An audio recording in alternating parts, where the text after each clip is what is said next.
এই প্রচণ্ড গরমের ভিতরে আজ মসজিদে এসে আপনি আমি হাজির হয়েছি। কারেন্ট নাই, তাই আপনার আমার কষ্ট হয়ে যাচ্ছে, তাই না?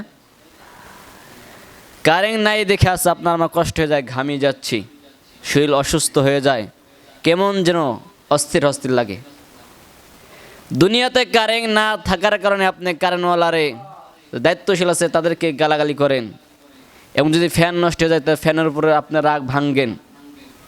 দুনিয়ার কষ্ট আপনি সহ্য করতে পারছেন না।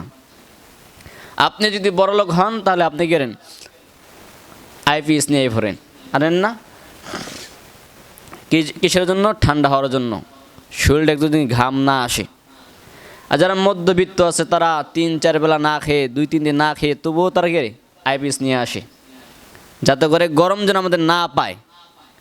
গরম থেকে আপনি আমি দূরে থাকতে চাই, শীতের দিন আবার শীত থেকে দূরে থাকতে চাই।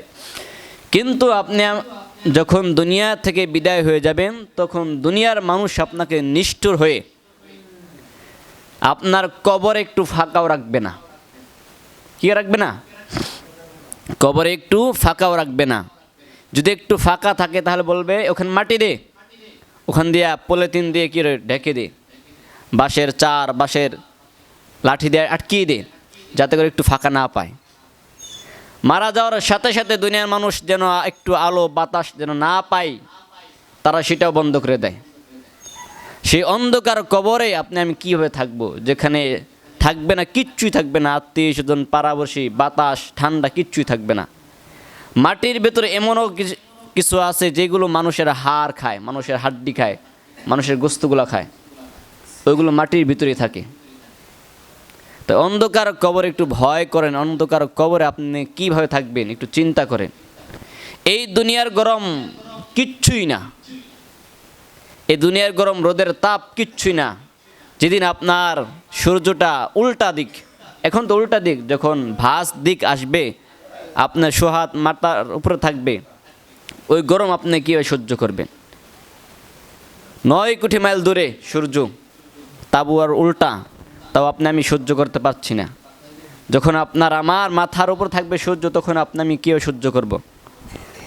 তখন আল্লাহ বলবে, নাফরমান বান্দা, নামাজ পড়স নাই, আমার হুকুম মানুষ নাই, আমার ইবাদত বন্দেগী করস নাই, যা।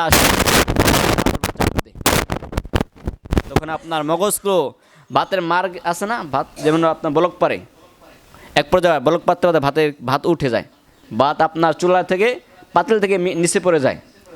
আপনার আমার রোদের তাপের কারণে আপনার মগজগুলো টকবক করে পড়বে এখান দিয়ে, নাক দিয়া, চোখ দিয়ে।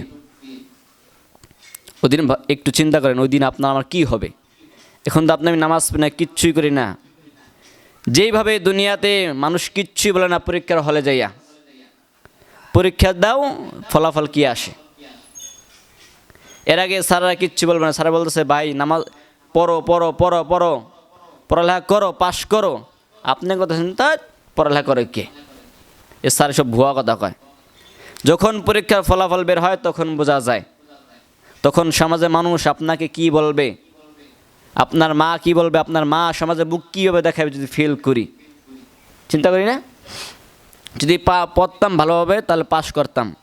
তো দুনিয়াতে আমরা হুজুরা যারা আছে, যারা দায়ী আছে, তারা দিন রাত বলে যাচ্ছে ভাই নামাজ পড়ো, নামাজ পড়ো, রোজা রাখো, আল্লাহর হুকুম মানো, তবু আপনি মানতেছেন না। কিন্তু এটা একদিন না একদিন আপনি টের পাইবেন, যেদিন অন্ধকার কবরে যাবেন সেদিন কি টের পাইবেন।